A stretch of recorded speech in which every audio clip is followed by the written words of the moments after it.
जज साहब तो टेबल के नीचे चले गए, तो आम जनता को तो खोद के ज़मीन गिर उगाड़े जाना चाहिए नीचे। क्या लगता है कितना सुरक्षित है वकील, आम आदमी या कोई भी जब पुलिस कस्टडी में इस तरीके की घटनाएं होती? 9 गोलियां चली, 9 गोली में 8 मर सकते थे, 6 ही गोली बेकार हुई। कोई अधिवक्ता काम करने के मूड में नहीं है, वो सिर्फ इस बात के लिए लड़ने के मूड में है कि जो अधिवक्ताओं की सुरक्षा है उस पर कोई कार्य जिला जज महोदय या उनकी टीम नहीं कर रही है। कल हम लोग गैंगस्टर कोर्ट में ही हम लोग गए थे अपना बेल बाउंड दाखिल करने, तभी आवाज़ आई गोलियों की।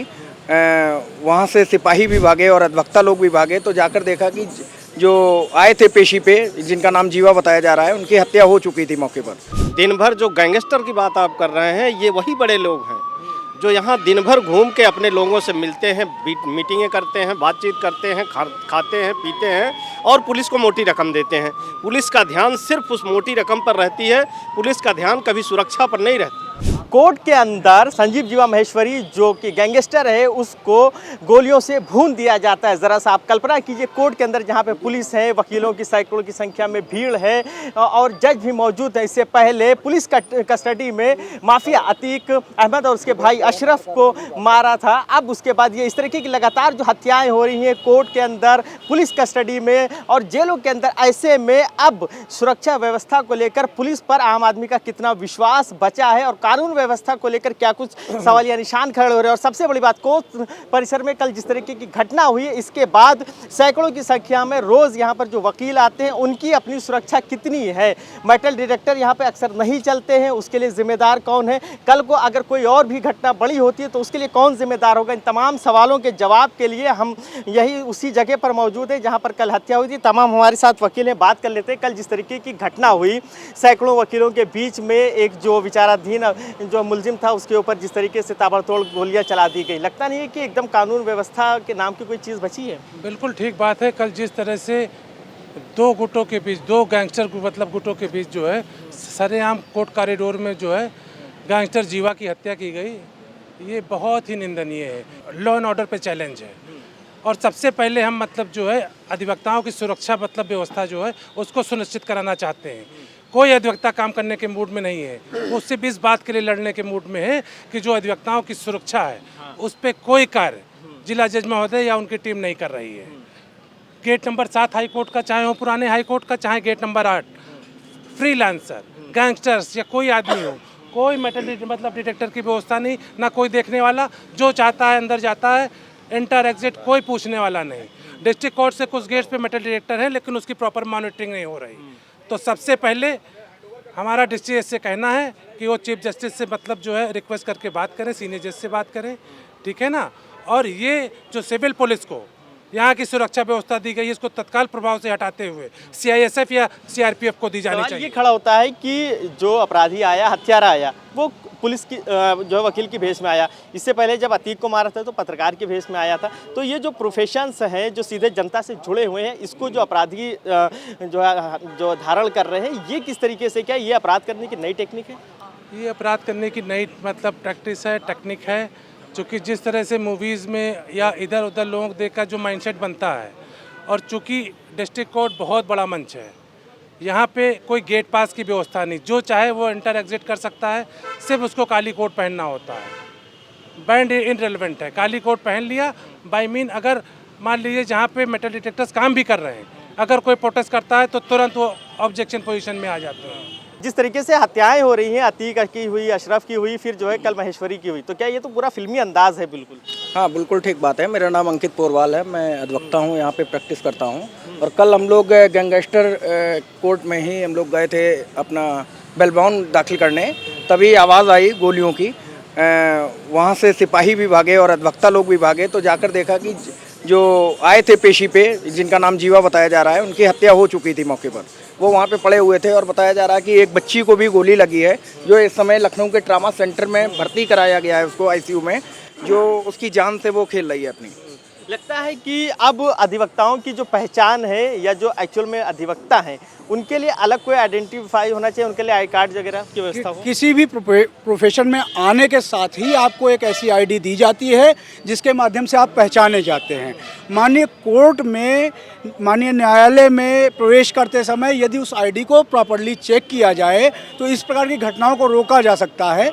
जैसे वादकारियों को अंदर प्रवेश के समय अगर पास की व्यवस्था हो, प्रॉपर मॉनिटरिंग हो, सीसीटीवी फुटेज की, विशेष व्यवस्था की मांग कर रहे हैं, सुरक्षा की। बिल्कुल। इसके साथ ही अधिवक्ता संरक्षण अधिनियम भी लागू होना चाहिए, जिसमें प्रत्येक अधिवक्ता को प्रोटेक्शन लागू होना चाहिए, लागू जो कि होना राजस्थान में इस समय लागू है। और वहाँ पे लोगों के अंदर डर बना हुआ है कि अगर एडवोकेट्स को कोई हानि पहुँचती है तो हमारे साथ हमको ये सजा दी जाएगी। यहाँ पे ऐसा कुछ भी लागू नहीं किया गया है। हमारी सरकार से यही मांग है कि यहाँ पे भी एडवोकेट प्रोटेक्शन लागू किया जाना चाहिए। अधिवक्ता के साथ साथ एक सवाल जो है आम जनता से भी जुड़ा हुआ है, क्योंकि बड़ी संख्या में आम आदमी भी आता है यहाँ पर, न्याय के लिए आता है, इंसाफ के लिए आता है।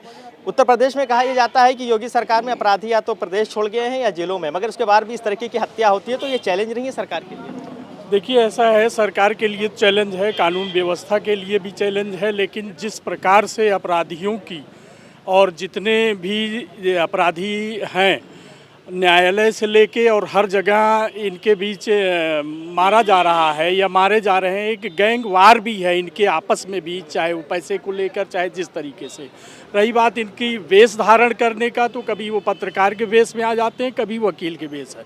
हमें अपने न्यायालय की सुरक्षा के लिए विशेष ध्यान देने की ज़रूरत है, और उसको हमें जो है हाई कोर्ट, जो नया हाई कोर्ट जैसे बना है, वहाँ जिस तरह की सुरक्षा व्यवस्था है और जिस तरीके से वहाँ लिटिगेंट्स आते हैं और उनका पास बनता है, तभी वो अंदर आते हैं।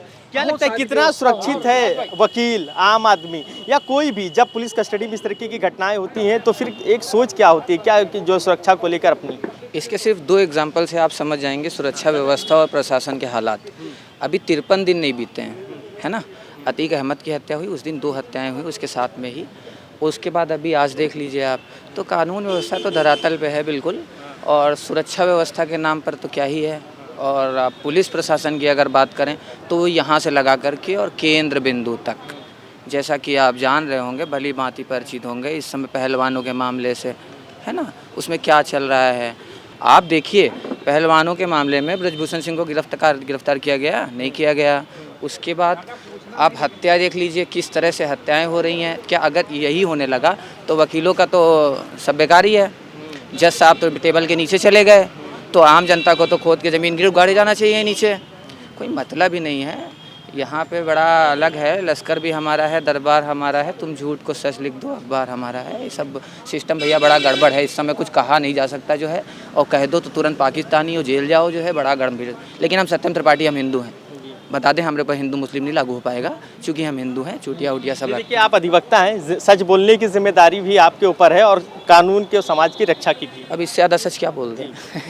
जिस तरीके के हालात हैं, वाकई में हालात तो पशुपेश वाले हैं जो है। जैसा कि अभी आप, हमारे दादा भी कह रहे थे, जैसा कि अभी आपने भी कहा कि कभी वो पत्रकार के बीच में आता है, कभी वो वकील के भेष में आ जाता है, तो इसको रेक्टिफाई करने का काम ही तो पुलिस का है, जिसके लिए उसको वहाँ बैठाया गया। आप देखिए, हर गेट पे हमारे यहाँ 5-5 बैठे हुए हैं। भैया, इतना तो हम लोग कमा नहीं पाते जितना इनको सैलरी मिल रही, उसके बाद भी आप काम नहीं कर रहे हो, फ़ोन चला रहे हो आप। तो ये सब पुलिस ड्यूटी में लापरवाही, बहुत लापरवाही है। ये आप समझिए कैसे वेपन कोर्ट परिसर, यहाँ पे एक से एक वीआईपी आदमी आता है, एक से एक एक्टर आता है। वो गोली किसी को लग सकती थी, वो गोली उस बच्ची को लगी। अभी वो बच्ची ठीक है, कल रात में मैंने न्यूज़ में देखा कि उसमें वो है ना, स्वस्थ है अभी वो, लेकिन उस बच्ची को लग सकती थी। कोई वीआईपी मर सकता था, कोई नेता मर सकता था, कोई अभिनेता मर सकता था, कुछ हो सकता था। किसी की भी जान जा सकती। 9 गोलियाँ चली, 9 गोली में 8 मर सकते थे, 6 ही गोली बेकार हुई। कितनी, मतलब ये देख सकते हैं कि किस तरीके से ये खुला चैलेंज है एकदम कोर्ट के अंदर, जज साहब के सामने, दर्जनों वकील के सामने। हाँ, एक नई बात मैं आपको बताना चाहूँगा। हमारा जो डिस्ट्रिक्ट कोर्ट का लॉकअप है, ये कमाई का अड्डा बना हुआ है। कम से कम 100 मुलजिम, लगभग 100 मुलजिम लगातार पर डे इस तरह के आते हैं, जो 10,000 15,000 दे के सुबह पहली गाड़ी से आते हैं और शाम को आखिरी गाड़ी से जाते हैं। दिन भर जो गैंगस्टर की बात आप कर रहे हैं, ये वही बड़े लोग हैं जो यहाँ दिन भर घूम के अपने लोगों से मिलते हैं, मीटिंगें करते हैं, बातचीत करते हैं, खाते हैं, पीते हैं और पुलिस को मोटी रकम देते हैं।